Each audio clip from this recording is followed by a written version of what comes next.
unofficial title which attempts to clarify the modern gluttony of sanctioning bodies and alphabet titles, commonly described as the man who beat the man. 15 rounds for the middleweight championship of the world. The lineal title stays with the champion until he's defeated, retires, or vacates. Graziano just up at the count of 8. He is a very wobbly young man. And Graziano is thrown on the canvas. If the title has been vacated, a new lineage begins when a new undisputed champion is crowned. In my time, to win the championship, you had to knock a man out. Today, they win it on points, 10 or 15 rounds.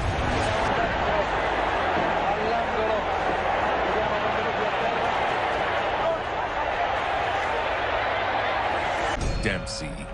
Only not the one you're thinking. Same name, different guy. He reigned for 7 years before Bob Fitzsimmons. At this point, the old nitrate film starts to disintegrate. But a somewhat viewable version of the 14th round knockout was assembled from potato chip-like fragments.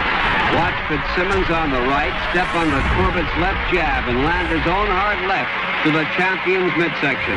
Fitzsimmons fought Dempsey and knocked him out in the 13th round. He'd reigned for 4 years until he moved up to heavyweight and vacated the title. I've often been asked, what's the difference between now and then? The difference is, in my time, you had to knock a man out to win the championship. Tommy Ryan held the title for 8 years before he, too, vacated. Stanley Ketchel was next. 1909. World middleweight champion Stanley Ketchel defends his title against the #1 contender, former world middleweight champion Billy Papke. Ketchel and Papke here would fight 3 times. The title went from Ketchel to Papke, then back to Ketchel. Ketchel is perhaps most remembered for his heavyweight fight against Jack Johnson. As Ketchel moves in to finish the job, Johnson will land a foot-swing right hand to the jaw, knocking Ketchel cold. Johnson trips over. Ketchel's reign ended when he was gunned down in his home at age 24. Frank Klaus's reign was short, lasting just a year. George Chip defeated Klaus, then lasted just a year before running into Al McCoy. McCoy lost to O'Dowd. O'Dowd turned around and lost to Johnny Wilson. Wilson lost to Harry Grebe. Grebe lost to Tiger Flowers. Tiger Flowers was the first black middleweight champion. His humble personality and clean style of fighting made him a fan favorite despite the color barrier. Which brings us to Mickey Walker. He has great boxing ability, the punching strength of a heavyweight, the speed of a lightweight. That combination makes him one of the most formidable fighters of all time. And Mickey Walker, the toy bulldog, closes in with lefts and rights. Walker likes to move in close, soften up his man on the inside, then move away and throw barrages. Boom, perfect timing. Known as a powerhouse in his day. And it's all over. Another amazing victory for Mickey Walker. He stayed on top for 5 years before vacating the title to move up to heavyweight. Tony Zale is most remembered for his trilogy with Rocky Graziano. First fight, Graziano's down in the first round. Zale is down in the second. Zale beat Graziano, then lost to Graziano. However, Graziano quickly met Zale again. Graziano just up at the count of 8. He is a very wobbly young man. Zale coming after him again.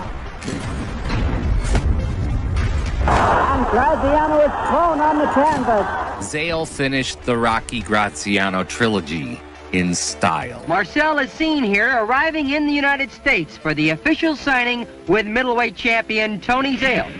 He said, Tony, that he thanks you very, very kindly for giving him this opportunity to fight for your title. It wasn't long before Zale took on Marcel Cerdan. For the middleweight middleweight championship of the world. I think Zale's sense of self-control. Oh, he's got it with a lovely left hook there. Zale on his knees in round 11. Zerdan dropped Zale and captured the title. Check out a few other KOs from Zerdan.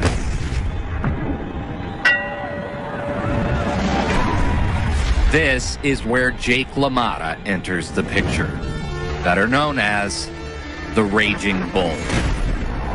June 16th, 1949, middleweight champion Marcel Cerdan of France defends his title against New York's Jake LaMotta. Here in round 5, Jake LaMotta in dark trunks with a white waistband is the #1 challenger in the division. He is 5 feet 8. From start to finish, this was a rousing battle as LaMotta and Cerdan stayed toe-to-toe. Jake LaMotta is the new middleweight champion. LaMotta would hold the title for 2 years before a newcomer to the middleweight ranks arrived. Sugar Ray won the first 39 fights of his career before he moved up to middleweight to take on his most famous rival, the Bronx Bull, Jake LaMotta. Sugar Ray held the world championship welterweight since 1946, and he ran out of challengers. He just returned from a triumphant European tour, putting his title on the line 6 times in less than 2 months. Robinson, early in his career, was so good that he was running out of welterweight challenges.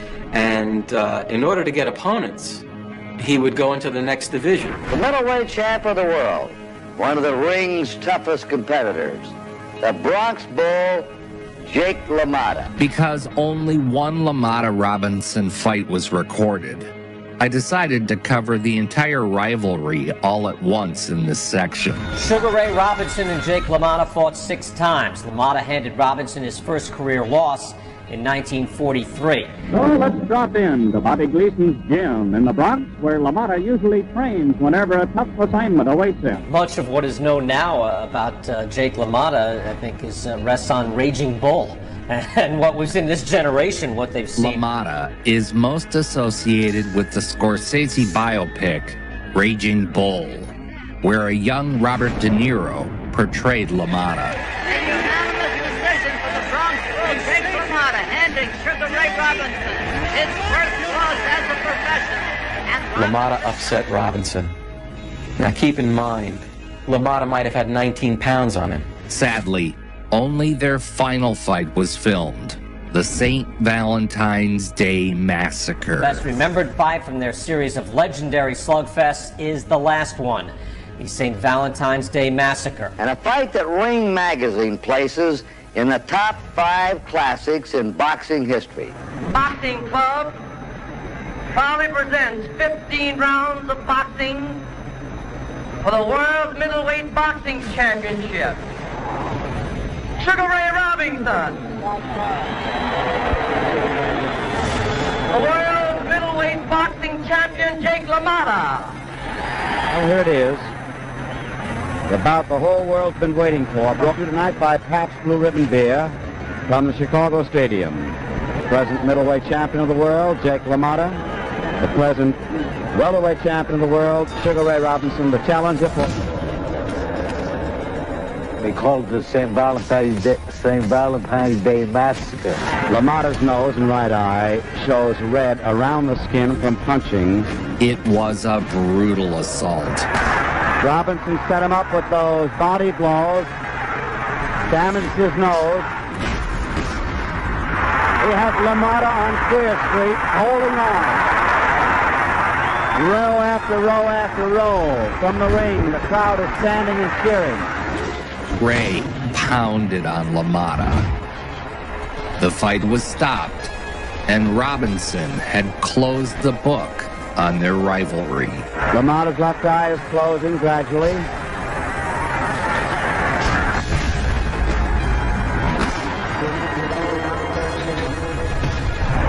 LaMotta at this moment, a tired battler, a chopping block. Robinson trying to KO him.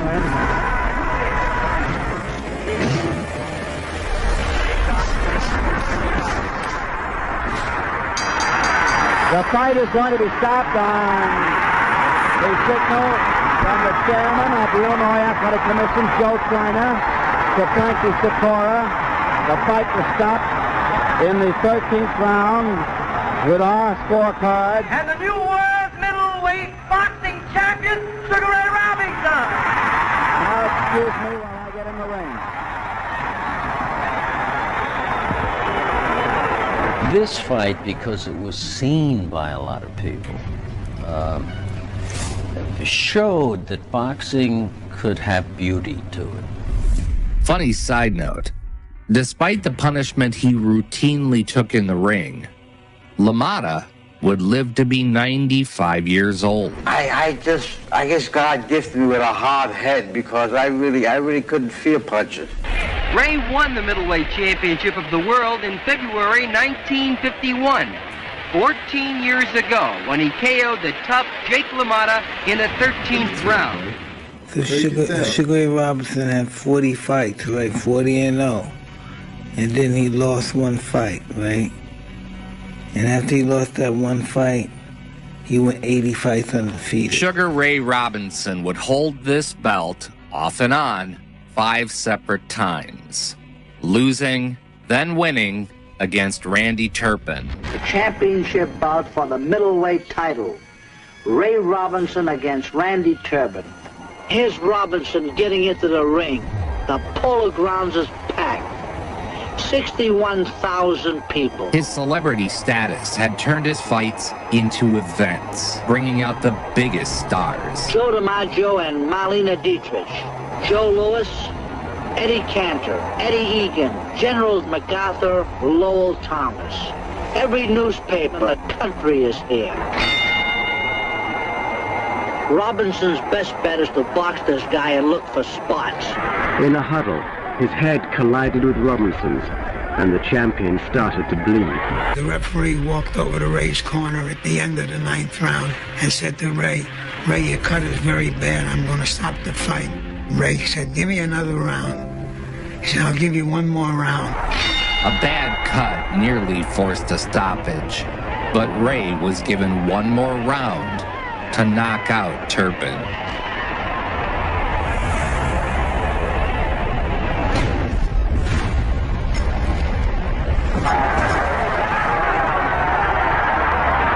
Turpin's hurt bad. Ray started to throw punches from all angles and caught up to Turpin and knocked him out in the 10th round. This is murder. What's keeping Turpin up? He's getting hit more than he has in his whole career.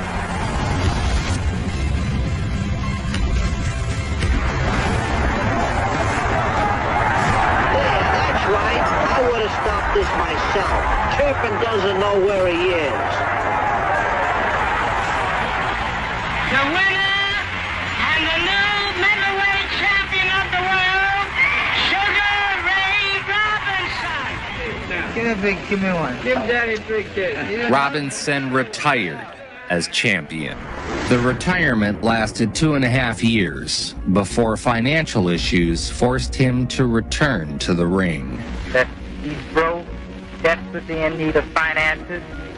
Well, that's somewhat true. I need a buck as well as anyone else, I guess. Defending champion was Carl Bobo Olsen. The best fought the best, and you had a lot of the best. World middleweight champion Carl Bobo Olsen is challenged by Sugar Ray Robinson. Chicago, 9th of December, 1955. He came back to challenge the new middleweight champion, Bobo Olsen. Sugar Ray making a tough comeback is now 35 years old to Olsen's 27. Sugar was 35 years old, and most suspected he was washed up.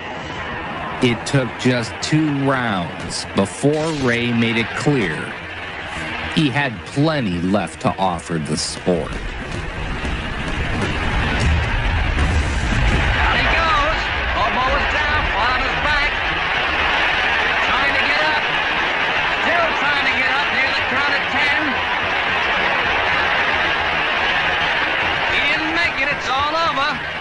Robinson is the middleweight champion of the world. Winner by a knockout in 2 minutes and 51 seconds of the second round. 3 years after he had retired, Sugar Ray was middleweight champion again. At age 36, Sugar Ray lost his middleweight title on points to 26-year-old Gene Fullmer. Robinson lost the 15-round decision. And again, the sports obituaries were written. Winner by unanimous decision, and the new middleweight champion of the world, Gene Fullmer. Sugar Ray Robinson was the challenger once more. At his training center at Pompton Lakes, he planned his revenge. One thing about Sugar Ray Robinson, he didn't want to be the guy who beat him and is fighting him in the rematch. Because if you were lucky enough, and very few people beat him, but if you were fortunate enough, good enough to beat him, well, in the rematch, you usually got knocked out. Because he fixed what went wrong.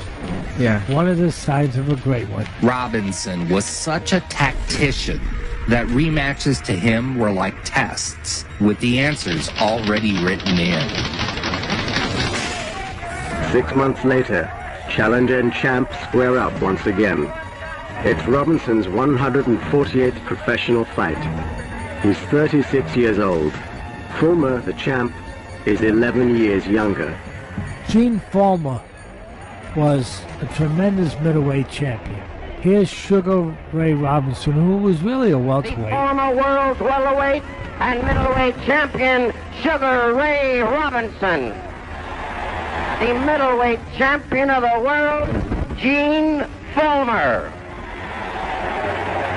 And Fullmer, this strong bull guy who was underrated as a fighter, too. The screen to the left, and Sugar Ray Robinson. Fourth round of scheduled 15, and Sugar Ray gets home a good right-hand shot to the jaw of Fullmer. This may have been what Robinson was waiting for. He clamps down. Robinson versus Fullmer 2 would be one of Sugar Ray's finest moments. But as he steps to his right, he times a left hook.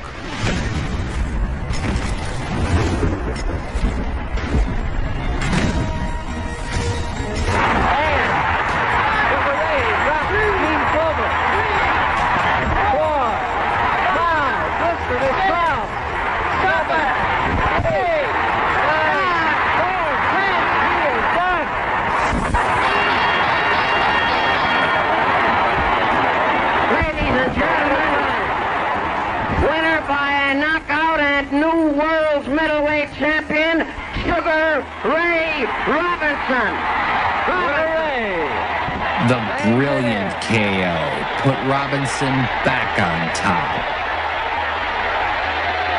Robinson lost another decision to Carmen Basilio. The winner and new middleweight champion of the world, Carmen Basilio. He felt he defeated Basilio, and there were many people who agreed with him. So, of course, a rematch was in order to settle the issue. The rematch, like always, was a different story. Nearly 40,000 fans in Yankee Stadium and all eyes on the ring as announcer Johnny Addy introduces the two contestants. By round 3, the pace is fast as ever, and the fight is even-steven. Sugar Ray trying to drive those hard jabs to the body and face. It was darn near impossible to beat Sugar Ray twice.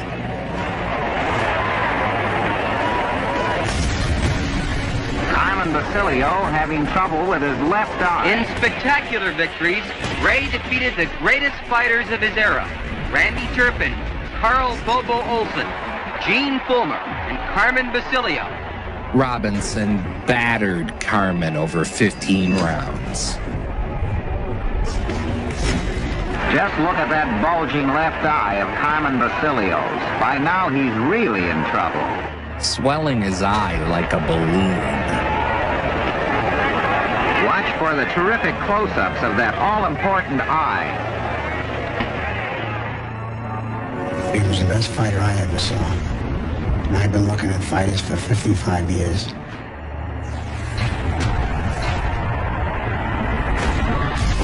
The victory made him a 6-time champion.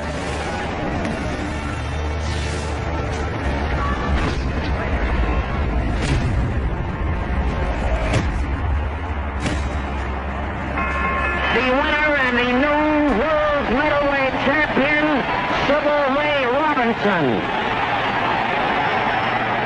All the fighters, I put them up there on Mount Olympus.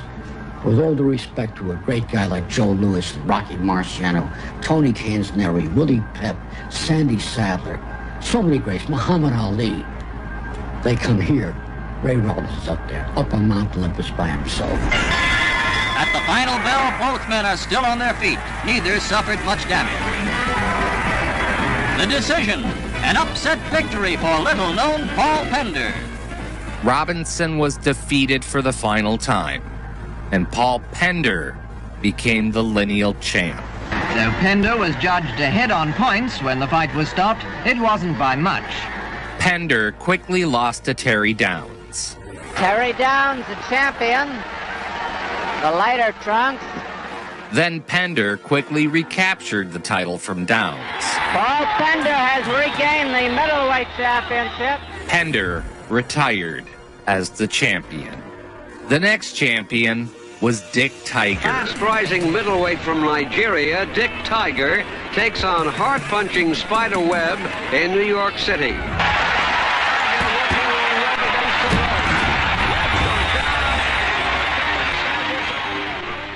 The reign of Dick Tiger was short, but he left an impression. Winner by unanimous decision, Emil Griffith. Emil Griffith is the winner over Dick Tiger. Emil Griffith would take down the Dick Tiger after 1 year.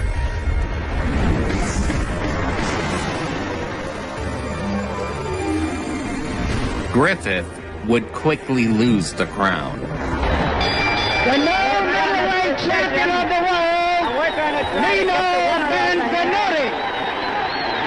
Nino would last 2 years before running into Carlos Monzon. Monzon banished Nino to the Shadow Realm and captured the title.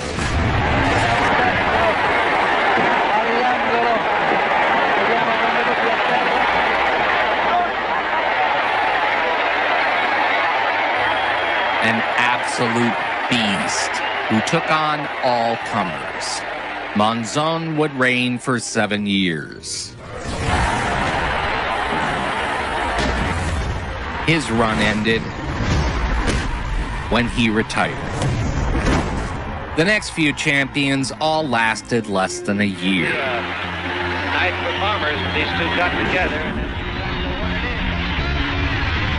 Rodrigo Valdez won after Monzon retired.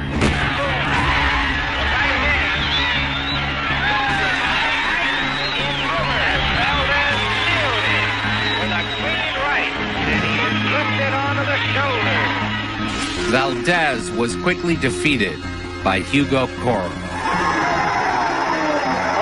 Okay, there it is, finally. Coro quickly lost to Antifirmo. We have a new middleweight champion of the world. And Antifirmo quickly lost to Alan Minter. Then began my favorite boxer's reign, the marvelous one. Hagler will switch hands. Southpaw, but he'll go right-handed. It's like a performer. I practice and practice and practice right here. The fight night, everything's got to come out perfect. He loose ropes into the press row as Hagler with a good short straight right. That was the damaging punch. And Hamani knocked right through. Hagler hadn't lost in over 4 years. 22 straight fights. You can tell by the sound of the crowd, as we suggested in the conversation with Bobby Watts, this is Hagler country. He's lost only twice. He easily beat the men who beat him in return fights. He's never been stopped, amateur or pro. Then he went in the ring against Bobby Watts, who had previously defeated him. He got rid of him in 2 rounds.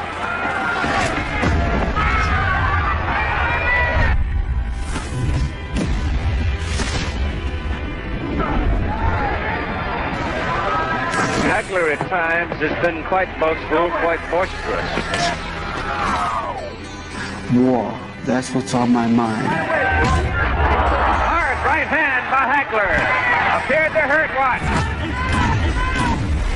Watts is down. Just about the halfway point of the second round. Watts hurt by a right hand. And one of Hagler's incredible attributes besides his skill was his determination to win.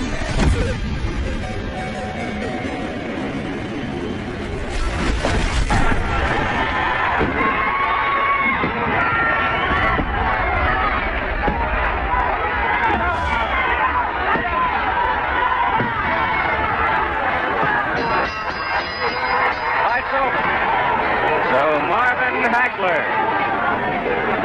continues to be one of the most impressive middleweights in all the world. Hagler would get another shot at the middleweight title. Alan Minter became one of only a handful of British fighters to actually gain a world championship in the United States with his victory over Vito Antuofermo in March 1980. This time against newly minted champion Alan Minter in Wembley Arena. Hagler came to London for the fight that cost Minter the title and British boxing its good name.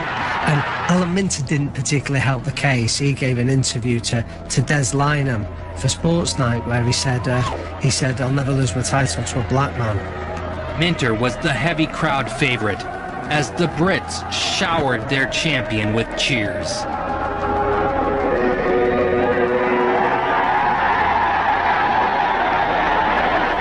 As you look at the crowd, which has just sung God Save the Queen, it is always a moving scene. I must say, having covered a number of Hagler fights, I have never seen him so well-conditioned. The British crowd raw with every exchange, particularly if one exchange favors Minter. The Marvelous One beat Minter senseless. That quickly, the middleweight champion of the world is Marvin Hagler. A chorus of boos under a hailstorm of bottles and trash baptized the new champion. He's won it in 3 rounds of people are throwing beer cans. One's landed on me. And this is the worst scenes we've ever seen at Wembley in any boxing ring in this country. It's absolute chaos. He's the only world title holder that when he won the world title, he never received his belt in the ring because the riot happened afterwards. He was still never heralded as a champion in the ring, was what he used to fuel him through the next 12 defences that he had. Every time that it seems that I talk to an English person, even the people that are over here that come from England, they apologize to me so much, apologetic. And I tell them the same thing. I don't hold any grudges, you know, only grudges that I hold from my fighters. Marvin Hagler is the undisputed middleweight champion of the world. Of 62 fights, he's won 52 have been by knockout. When he faced Sugar Ray Leonard. Hagler versus Leonard at last. He was lured back into action by the return of an old rival, Sugar Ray Leonard. Seems that out here the feeling is everybody wants Leonard to win, of course, with the exception of the New England contingent, but everybody thinks Hagler will. From Caesar's Palace in Las Vegas, Nevada. Well, if there's a word that describes tonight's activity here at Caesar's Palace in Las Vegas, it might be finally. We're looking at $100 million gross here in Las Vegas. They're saying this weekend could have the largest economic impact in its history. He is the challenger and former undisputed welterweight champion of the world, Sugar Ray Leonard.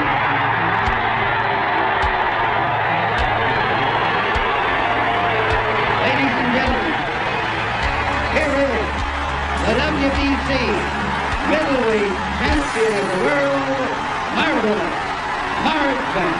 Hagler.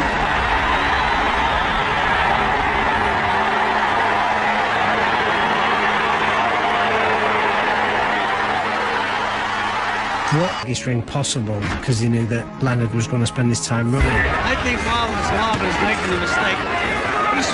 Great performance by Sugar Ray Leonard so far, Tim. Great performance.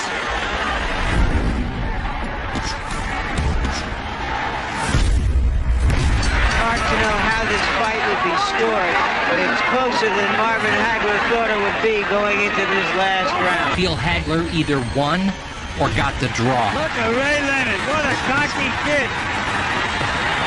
Fight but on his feet.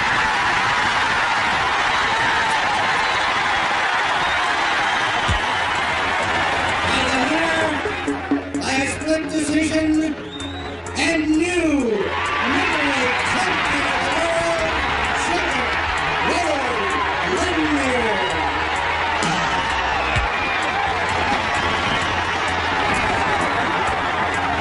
The scoring of it, people still argue about it to this day, don't they? Lost a controversial decision to Sugar Ray Leonard that to this day I think he Hagler won. was so frustrated by the decision and by obstacles to a potential rematch that he did something no other fighter has done. He walked away from another 8-figure payday and moved to Italy, never to fight again. Sugar Ray retired. 3 solid punches by Frank Tate.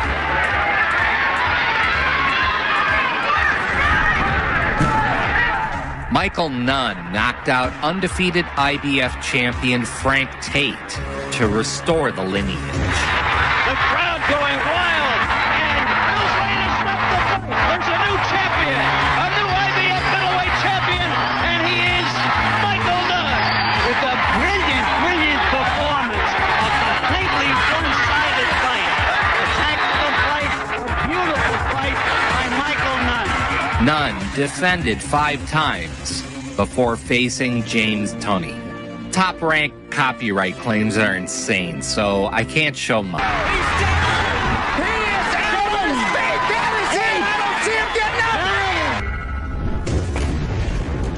Tunney eventually vacated, and the title remained vacant for several years. Dig in, boys. This is going to be a long one. Here we go. Hopkins, the champion in the red trunks. Allen, the #1 contender in the white.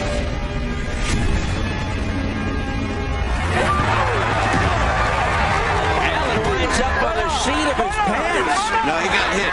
He got hit. Oh, he almost switched, Allen. Thought about it. Oh, what a body shot, a straight left. During this time, Bernard Hopkins was one of several middleweight champions vying for the undisputed title. He's all over Allen now. Straight right by Hopkins. That was a body shot that did that, Steve. He's in trouble. That's it. Winning battle. Steps in and stops the fight. It's all over. He rattled off win after win, but was still not a major star in the sport. That would change after he entered a tournament to unify the middleweight division. It was DeBella who convinced Hopkins to enter the tournament to crown boxing's best middleweight. 36 at the time, Hopkins would first have to beat undefeated Felix Tito Trinidad of Puerto Rico, then arguably the best pound-for-pound fighter in the world. Felix Trinidad made a decision to move up in weight and pursue a championship at 160 pounds. Trinidad was coming through divisions, fighting the best guys and knocking them out. Finally, a super fight that could put Hopkins on the map. Time for our main event. Felix Trinidad against Bernard Hopkins. Trinidad was an undefeated beast, heavily favored to defeat Bernard Hopkins. It felt like a passing of the torch type moment, where Trinidad would clobber the aging and fading executioner. But on September 29, 2001, with a packed house calling for the executioner's head. And he is expecting to be booed, Jim. And his answer is, I come from Philadelphia where they boo Santa Claus. Trinidad's father says his son is going to knock Hopkins out in the first round. Sometimes all that is just talk. Sometimes it means real fireworks from the opening bell. Trinidad knocked Joppy down in the first. He knocked Vargas down twice in the first. Knowing that he's intent. Hard right hand. I remember when he fought Trinidad, man. Favorite fight. Woo! Trinidad was a killer. And I love Tito. I do too. Trinidad opens up, lands 2 power shots. Hopkins tries to fire back immediately. Hopkins is outboxing Trinidad, and he's winning most of the rallies. He's got his back against the ropes. He's living dangerously. He's still outscoring Trinidad. He's landing 2 punches to every one for Trinidad. Bernard Hopkins at 36 still seems young, fighting one of the great fighters of recent times.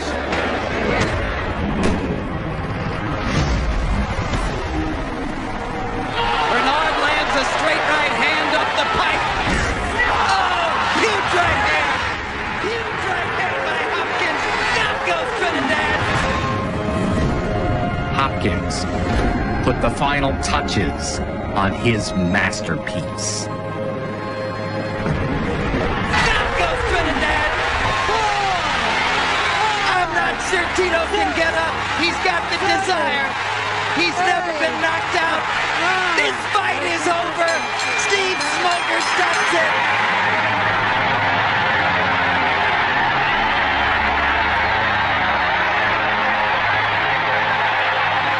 Bernard Hopkins has put himself up there in the list of all the great middleweights. If he lost that fight, he was back to the back of the bus. If he wins the fight, which he did, he moves on to become greatness. Yeah, he moves on to greatness.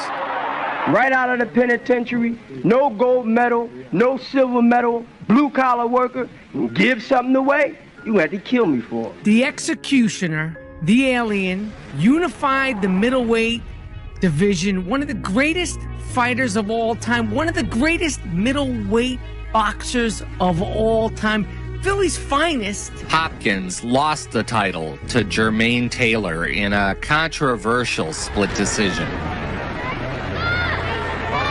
The fight was slow at the beginning, with Taylor cruising to an early lead. But in the closing rounds, Hopkins put on a show.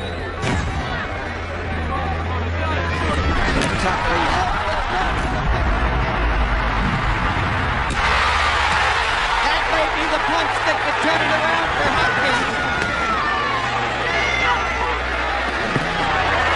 Right hand over the top, lands again for Hopkins. The judges are going to get to choose the winner. And folks will celebrate now. And new undisputed. The fight was close, but many felt Hopkins was robbed of his historic streak. They did this to a fighter of my stature. It was wrong. You don't do that to Bernard Hopkins because I'm good for boxing. I've been around as one of the icons, the last of the Mohicans. Taylor held the title for 2 years before losing to Kelly Pavlik.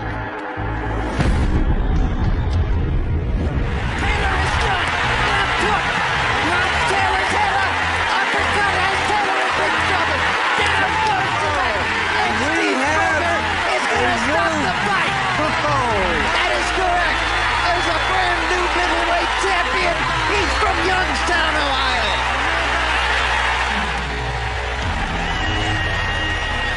Pavlik lost to Sergio Martinez. Martinez lost to Miguel Cotto, which set up a fight with Canelo Alvarez.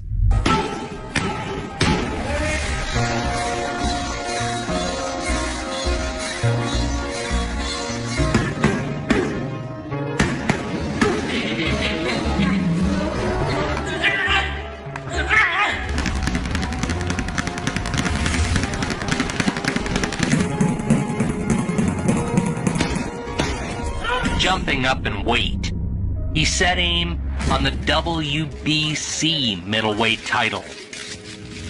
A super fight with Miguel Cotto. Ladies and gentlemen, let's get ready to rumble! I'm rich, bitch!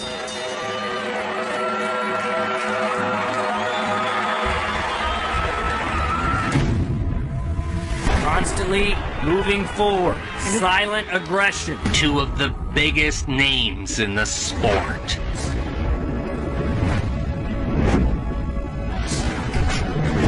3 rounds to go. Cotto needs these rounds badly. Steady pressure, Todd. It's a steady pressure. It's not really with combinations. It's just with him coming forward, looking for shots like that.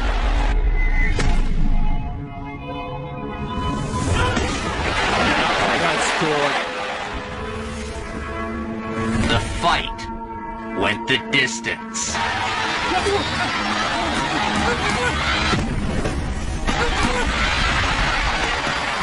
Winner by unanimous decision, Canelo